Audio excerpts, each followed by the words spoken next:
এটা একটা মুরগির ঘর। মুরগির ঘরের মধ্যে বড় বড় দুটো মুরগি দেখা যাচ্ছে। বড় বড় দুটো মুরগি আছে মুরগির ঘরের মধ্যে। দেখি এই মুরগি আরেকটা ঢুকতেছে।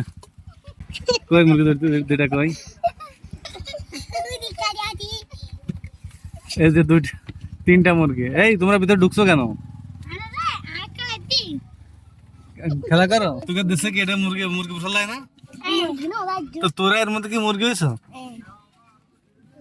ও কোন আর একটা মুরগি, এই একটা মুরগি, এই একটা মুরগি। এই তোরা স্কুলে না এই মুরগি ঘরের মধ্যে বলাইছো? ও দুধ যাও মানে দুপুর বেলা যাও। কি কি আছে এর মধ্যে দেখি তোমাদের খেলনা কি কি আছে?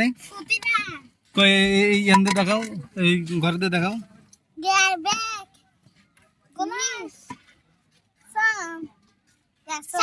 হ্যাঁ তুমি এখানে বসে খাচ্ছ? তাহলে আমিও আসিম, কিন্তু আমি তো ধরবো না, আমি তো মোটা। তাহলে থাকো। হ্যাঁ যাই কই। তোমার নাম কি? নূর শহীদা। তুমি? সুকুতারা। আর ওইটা